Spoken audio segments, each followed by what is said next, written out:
Sabe o que é muito curioso sobre planejar uma viagem? A gente costuma ter aquela expectativa de uma precisão impecável, né? É quase como... Uhum. Como um roteiro de cinema mesmo, sabe? Exato. A gente compra a passagem, o aplicativo ali mostra a reserva do hotel com um código de barras perfeito e a gente só aponta para a tela e diz: ah, tá tudo absolutamente sob controle. Mas é uma ilusão tão reconfortante, não é? Essa sensação de que o mundo inteiro se encaixa direitinho numa planilha de horários. Nossa, sim. Só que, olha, existe uma linha muito clara onde esse planejamento impecável termina e a vida real de fato começa. Com certeza. E essa linha costuma ser exatamente a porta automática do desembarque de um aeroporto internacional. Quando a mala roda na esteira e a gente precisa se comunicar no novo idioma, aquela planilha perfeita vira um oceano de imprevisibilidade. Pura adrenalina. E é sobre navegar nessas águas que a gente vai conversar hoje. Sejam muito bem-vindas, meninas. Eu sou a professora Rachel. E eu sou o professor Paulo. E esse é o nosso mergulho profundo nas notas de aula de hoje. Hoje é quinta-feira, 16 de abril de 2026. E nós estamos aqui com muito orgulho, representando a Academia BSB Cursos Inteligentes. Nosso foco hoje é o curso English Conversation Scores. E a gente precisa, tirar o chapéu e reconhecer o trabalho do Grupo T26, que está simplesmente brilhando no nível A2 do quadro comum europeu. Nossa, é um grupo de mulheres fantásticas, minha parceira. Elas têm mostrado um nível de dedicação que é, assim, inspirador de verdade. É lindo de ver. E a nossa exploração de hoje passa pelo material mais recente delas, com o tema Planning My Next Trip, ou seja, planejando minha próxima viagem. Então, para dar um resumo rápido do que vem por aí, a nossa jornada de hoje está desenhada para cobrir desde a mecânica das palavras, passando por aquelas armadilhas de pronúncia que costumam pegar estudantes brasileiras. Ah, essas armadilhas sempre aparecem, né? Pois é. E aí a gente vai chegar na fascinante psicologia por trás dos nossos medos na hora da leitura e, claro, dar um mergulho na gramática dos phrasal verbs. Uma pauta cheia. Mas, meu querido colega de bancada, antes da gente sequer arrumar as malas ou pensar no vocabulário, tem algo invisível que acontece no nosso corpo quando a gente decide viajar, não tem? Tem sim. A antecipação de uma jornada exige demais do nosso sistema físico. O que nos leva, claro, a uma perspectiva super interessante sobre a nossa saúde em movimento. Vamos para a nossa primeira pausa para a curiosidade de hoje. Uma curiosidade fantástica da cardiologia. Olha só, os especialistas observam que o simples ato de planejar uma viagem internacional, com aquela mistura de ansiedade e empolgação, sabe? Dá um frio na barriga. Dá mesmo. Isso pode elevar a nossa frequência cardíaca em repouso. E mais do que isso, ao cruzar diferentes fusos horários, o nosso ritmo circadiano sofre uma desregulação que afeta temporariamente a pressão arterial. Caramba, sério? Sério? O coração das viajantes bate num ritmo literalmente diferente nos primeiros dias no exterior. Então, cuidar da saúde cardiovascular é o primeiro passo de qualquer roteiro de sucesso. Que fascinante! É como se o corpo já começasse a viajar antes mesmo de entrar no avião, né? Exatamente. E voltando aqui para o nosso universo linguístico, o cérebro também precisa desse aquecimento. Vamos olhar agora para o arsenal de palavras que as nossas alunas do T262 estão construindo na seção Vocabulary Current Class. Bora lá. A lista atual tem termos que orbitam muito o planejamento e a apreciação de coisas novas. E em vez de só traduzir, a gente vai entender como essas palavras se conectam. Perfeito. A gente começa com knowledge, que significa conhecimento.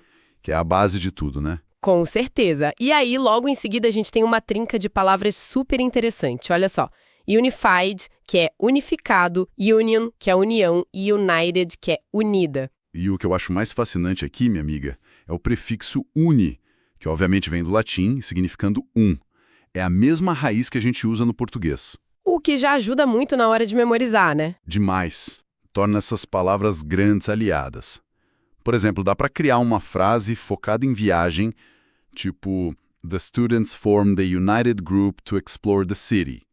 As estudantes formaram um grupo unido para explorar a cidade. Lindo exemplo.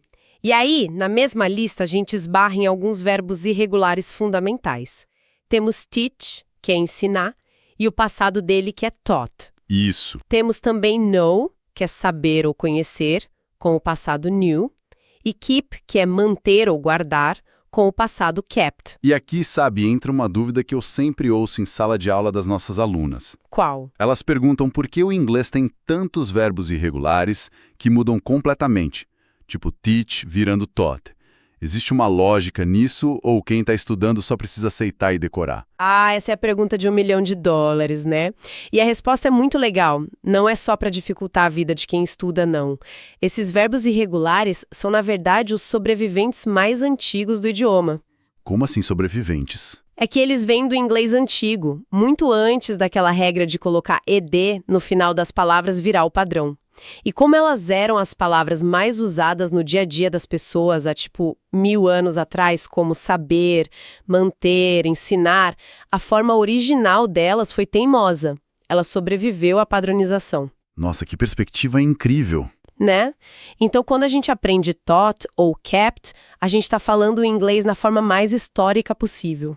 Isso tira totalmente aquele peso de regra chata e transforma a palavra quase numa relíquia histórica, né? Exatamente.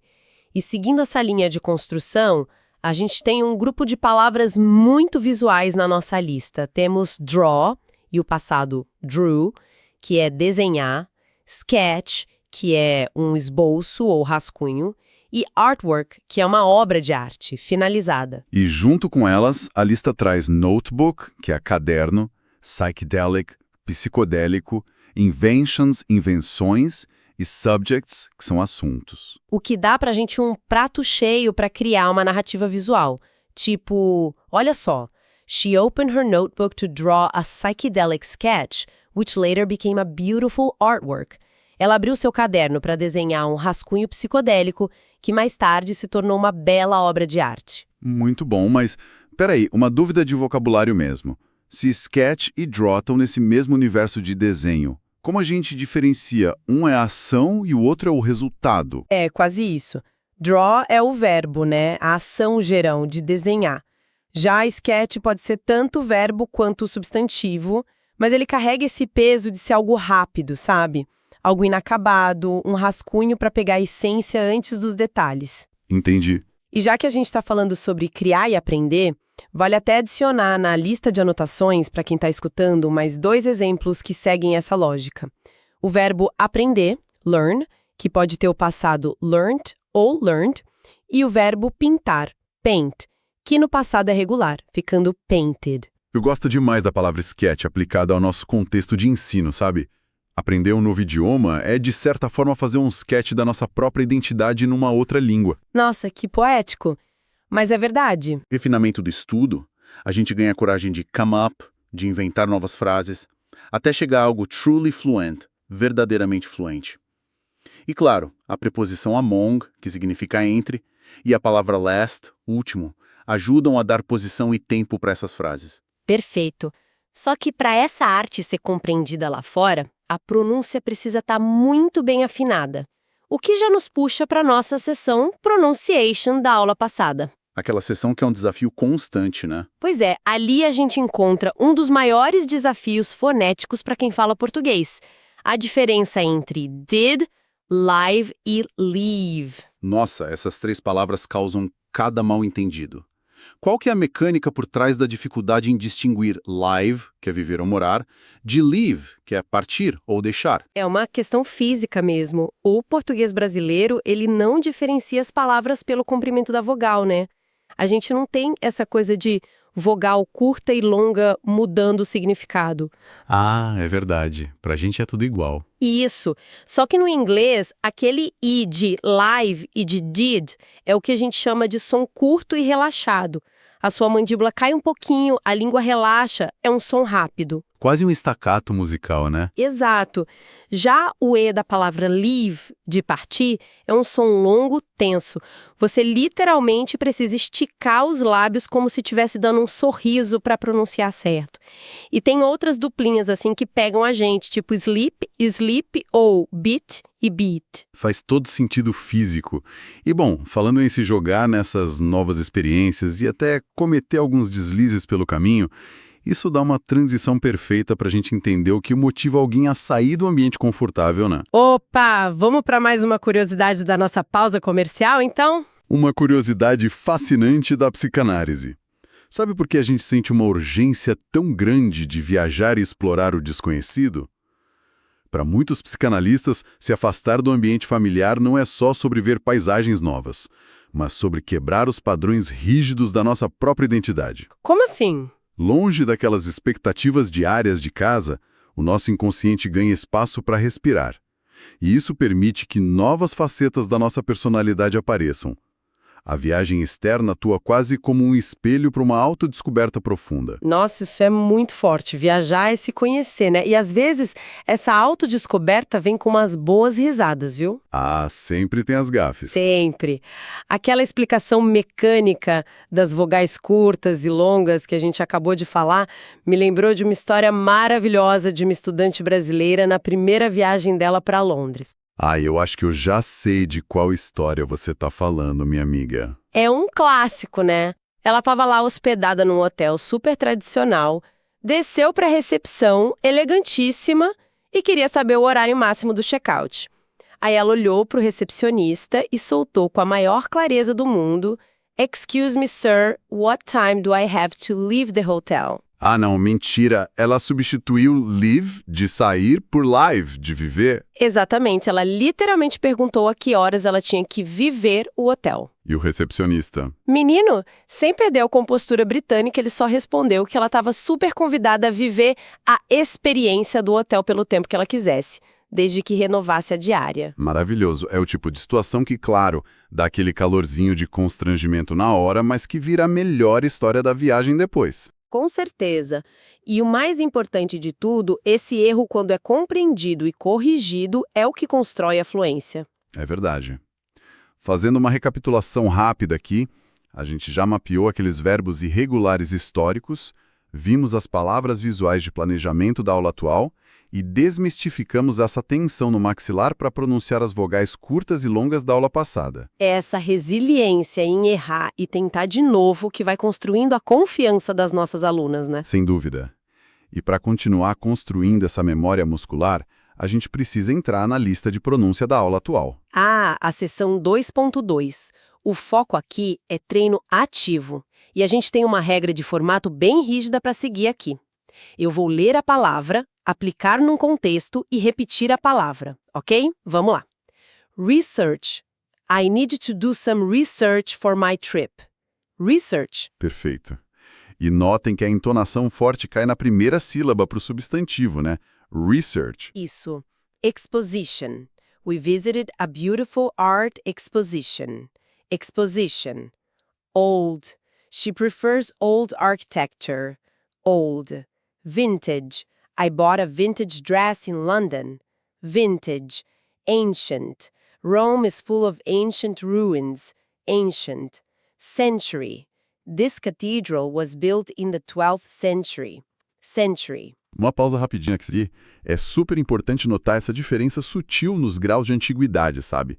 Entre old, vintage e ancient. Elas não são idênticas. Bem lembrado. Seguindo. Nature. Let's take a walk and enjoy nature. Nature. Country. Brazil is a tropical country. Country. Paragraph. Please read the first paragraph. Paragraph. World. Women rule the world. World. Epa, segura aí. Essa é a temida por muita gente. Demais. A diferença entre word, que é palavra, e world, mundo. Isso. E a diferença mecânica ali é apenas a elevação da língua para o L, antes de chegar no D. Tem que enrolar a língua. World. Excelente. Continuando. Acclaimed. She is an acclaimed writer. Acclaimed. 14. My flight leaves at 14 hours. 14. Sketches.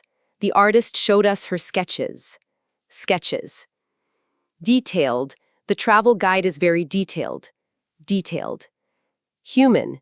It's a natural human emotion to feel afraid. Human. Excelente. Só que, né, saber pronunciar uma lista de palavras não adianta muito se a gente não souber costurar tudo isso no mundo real. Exato. E aí que entra a nossa seção Language Usage. A gente tem umas expressões aqui que simplesmente elevam a fluência de um nível funcional para um nível super sofisticado. São expressões-chave mesmo. Temos among many other things, que é entre muitas outras coisas. As we know it, que é como o conhecemos. It grabs my attention, que é isso me chama a atenção. Actually, que é na verdade ou de fato. E he creates artworks out of, que seria ele cria obras de arte a partir de. Vamos colocar isso numa situação real. Imagina, sei lá, duas amigas conversando casualmente na frente de uma pintura num museu lá fora. Eu começo. Bora. Olhar para o modo como ele usa a luz aqui muda a história da arte contemporânea as we know it. Com certeza. E among many other things, o que é mais fascinante é a escala da pintura. Actually, eu li que he creates artworks out of restos de materiais de construção. Sério? It grabs my attention, como as texturas parecem tão vivas. E fim de cena. Olha como é uma conversa natural, mas recheada daquelas estruturas nativas. Fica muito chique, né? Mas deixa eu te provocar um pouco aqui, meu colega. Manda. Em vez de dizer it grabs my attention, que é compridão, por que não usar simplesmente o clássico I like it, ou sei lá, I find it interesting? Qual é a vantagem real de usar essa expressão mais longa? A diferença está na voz ativa versus a voz passiva, na intencionalidade da coisa. Como assim? Quando a gente diz I like it, nós somos o sujeito passivo, tendo um sentimento sobre um objeto inerte, sabe? Agora, quando você usa it grabs my attention, que é literalmente isso, agarra a minha atenção, você está dando poder para o objeto. Ah, entendi. A pintura, a cidade, a obra de arte é tão magnífica que ela ativamente puxa os seus olhos. Isso demonstra não só um vocabulário maior, mas uma conexão bem mais poética com o que está sendo visto. Nossa, como se o mundo estivesse interagindo com a gente e não só a gente observando o mundo. Lindo isso.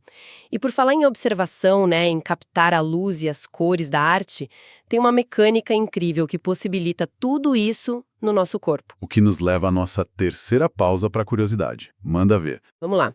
Uma curiosidade da oftalmologia agora. Vocês já pararam para pensar, opa, quem está ouvindo já parou para pensar como os nossos olhos processam as cores de um sketch ou de uma exposição? Eu confesso que eu não sei os detalhes, não. Olha, o que a gente chama de visão é, na verdade, um trabalho de tradução impressionante. A retina capta as ondas de luz refletidas pela pintura e transforma isso em impulsos elétricos. E aí esses impulsos correm pelo nervo óptico numa velocidade altíssima até o córtex visual no cérebro. Tudo isso em milissegundos. Exato. E em milissegundos a gente não só decodifica as formas, mas o nosso cérebro conecta essa imagem ao nosso sistema límbico. E é isso que gera uma resposta emocional instantânea às cores, tipo as cores psicodélicas que vimos no vocabulário. Ver arte é biologicamente um evento de corpo inteiro. De cair o queixo como algo tão fisiológico gera uma emoção tão complexa. E as emoções, né, são exatamente o foco do nosso próximo tema, lá na seção Reading. O texto da aula se chama What Are You Afraid of? Do que você tem medo? Um título super direto, mas que abre muitas portas. Eu vou ler o comecinho do texto aqui, bem calmamente, com a entonação que a leitura pede. Vamos lá. Vai fundo. People are weird. Some feelings are stronger than others. Different people are afraid of different things. Fear, just like anger or hunger, is an important feeling. Maybe you are afraid of heights and your friend is afraid of spiders. E ele continua explorando fobias clássicas, né? A acrofobia, que é o medo de alturas que afasta a gente de pontes e tudo mais. A claustrofobia, o pavor de espaços confinados. A aracnofobia, o medo de aranhas. E o brilhantismo desse texto é justamente desmistificar o medo. Ele argumenta de uma forma bem lógica que o medo, assim como a fome ou a raiva, é só um painel de controle do corpo tentando manter a gente em segurança. Exatamente. Quem tem medo de agulhas, no fundo, só não quer a dor. Quem tem medo de falar em público, como o próprio texto menciona em outro parágrafo, apenas teme o julgamento social. que lá para a mente humana ancestral equivalia a ser expulso da tribo, né? Nossa, faz todo sentido. E trazendo isso para a realidade das nossas alunas adultas que estão aprendendo inglês à distância, a gente poderia super adicionar a glotofobia nesse texto, não acha? Sem dúvida, a glotofobia, que é a ansiedade da língua estrangeira, é aquele medo profundo de falar, sabe? O medo de errar uma regra gramatical e sofrer algum tipo de exclusão ou de alguém julgar o sotaque. O corpo trava. Trava. E a mensagem final do texto é super acolhedora sobre isso. Ele diz: "It is okay to be afraid, but you must try to overcome your fears." Ou seja, é válido sentir medo, mas a gente tem que tentar superar. E aqui, meninas, entra um aspecto crucial do nosso formato de ensino. Um aviso metodológico super importante, tá? Lembrem-se da nossa metodologia aqui da Academia BSB. Nós, professores, lemos os 2 primeiros parágrafos juntos com vocês. Isso mesmo. A gente desvenda o conceito central, a pronúncia inicial. Mas a missão de ler o restante na íntegra, lá na plataforma, absorver aquele vocabulário e responder as questões de interpretação de texto é inteiramente de quem está estudando. Essa exposição independente, né, é o que realmente cura o medo. E olha, os dados que a gente tem da plataforma mostram que essa estratégia está funcionando maravilhosamente bem. As nossas alunas estão voando rumo ao nível B1. Então mesmo, as Class Stats recentes do grupo T262 revelaram a aquisição de 20 palavras novas só nessa aula. Isso eleva o repertório total verificável da turma para 404 palavras. 404. E tem um número ainda mais chocante na minha opinião. Quando a gente compara a taxa de desvio da sessão de pronúncia da aula passada com a aula atual, sabe quanto deu? Conta. 0% de Phonetic Deviation Ratio. 0. Mentira! Nossa, que orgulho! Pois é, e por que esse 0% aconteceu? Não foi por acaso, né? Aconteceu porque houve um entendimento mecânico de como posicionar a língua, como esticar o som das vogais curtas e longas que a gente falou, em vez de só tentar imitar o áudio cegamente. A técnica venceu o medo. É o grande quebra-cabeças do inglês. Que a gente ama, né? Os famosos phrasal verbs. Ah, os phrasal verbs. Na aula atual, a gente focou em 6 verbos frasais utilíssimos. Turn off, que é desligar. Turn up, aumentar o volume. Turn down, que serve tanto para abaixar o volume quanto para recusar alguma coisa. E tem também make up, que é inventar uma história ou compensar algo. Come up, que é surgir ou inventar uma ideia.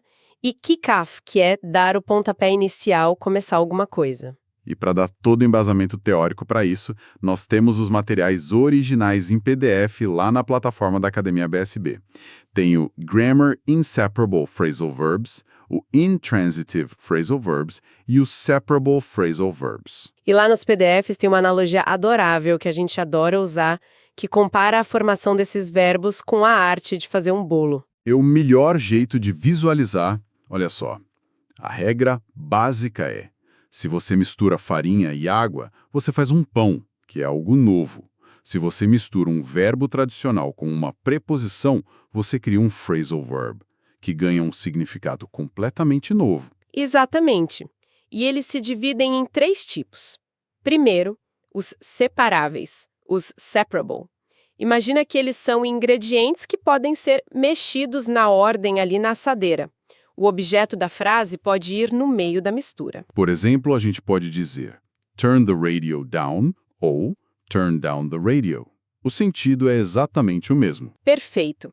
O segundo tipo são os inseparáveis, os inseparable.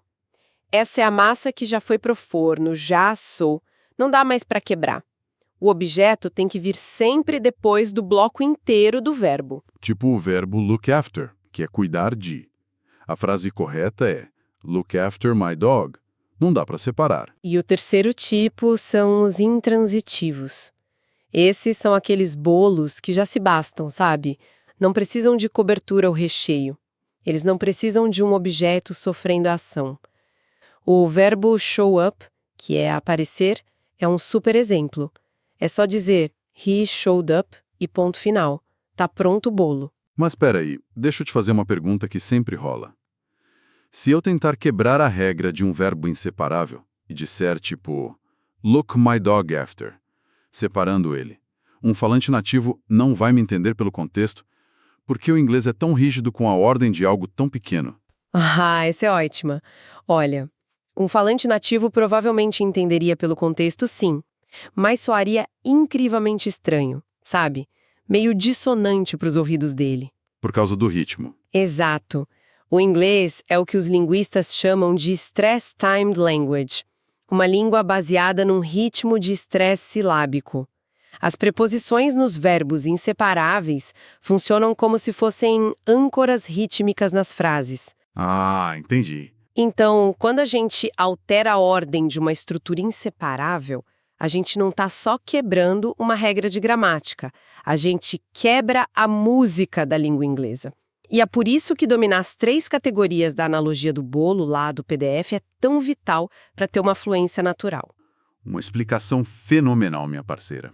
Compreender a música da língua é o que pavimenta o caminho para o que está por vir, o que já nos leva direto para o nosso Upcoming Linguistic Scope. O que vem por aí na próxima aula? No próximo encontro das nossas alunas, o foco vai mudar para algo essencial em qualquer viagem, que é Directions How to Get There. Como dar e pedir direções. Ah, é fundamental! Vai ser o momento de usar com naturalidade daquelas estruturas tipo turn left at the next corner, sabe? Vire à esquerda na próxima esquina. Ou go straight ahead, siga em frente. O vocabulário vai ganhar uma utilidade de navegação imediata. E ter a confiança para usar essas expressões na rua vai fazer toda a diferença. Mas aí, meu querido, fica aquele grande questionamento de cliffhanger, né? E se alguém estiver lá maravilhosamente passeando em plena Times Square, em Nova York, se perder completamente da rota e o celular acabar a bateria matando o GPS? Nossa, o pesadelo da viajante moderna. Total. Como abordar um estranho na rua para pedir informações sem parecer, sei lá, desorientada, mantendo a segurança, a educação e a clareza. Nós vamos desvendar todas essas estratégias de sobrevivência urbana e linguística no nosso próximo mergulho profundo. Vai ser uma discussão imperdível. E para fechar as nossas reflexões de hoje com chave de ouro, vale muito a pena a gente olhar para a literatura de língua inglesa. Tem uma obra maravilhosa da aclamada autora britânica Virginia Woolf. Ah, a Virginia Woolf. Qual obra? O livro se chama The Voyage Out, A Viagem. Foi publicado em 1915. Nossa, uma obra que quebrou muitos paradigmas na época, né? Totalmente. Para quem não conhece, o livro narra a história da Rachel Vinrace, que é uma jovem que embarca numa longa viagem de navio saindo de Londres em direção à América do Sul. Mas o brilhantismo que a crítica literária aponta sobre a obra é que mostra que a jornada ali não é só geográfica. É uma exploração da mente feminina se libertando daquelas convenções super rígidas da época. Nossa, que profundo isso. Ao se afastar do que era seguro e familiar, a protagonista descobre a própria voz, o próprio intelecto e a capacidade de questionar o mundo, sabe? A viagem de navio é só o pano de fundo para a verdadeira viagem interior. E isso reflete perfeitamente a coragem que é necessária para aprender inglês na idade adulta. É um paralelo lindíssimo, porque à medida que a gente expande as fronteiras linguísticas, a gente inevitavelmente descobre novas versões de nós mesmas. É um paralelo absoluto com o esforço das nossas estrelas do T26. Com certeza. E com essa energia literária maravilhosa, a gente fecha as portas do nosso encontro de hoje. Foi um grande prazer conduzir essa análise lado a lado com você. O privilégio é sempre meu, viu? Que a revisão das anotações de classe, a leitura dos PDFs e a prática contínua da pronúncia pavimentem um caminho sem medos para quem está estudando. Isso aí. E para nos despedirmos juntas no 3, vamos declarar o coração da nossa metodologia lá na Academia BSB. Preparado? Preparado. Vamos lá. 1, 2, 3. It's not only about the language. It's all about communication. Até a próxima. Continuem explorando e até mais.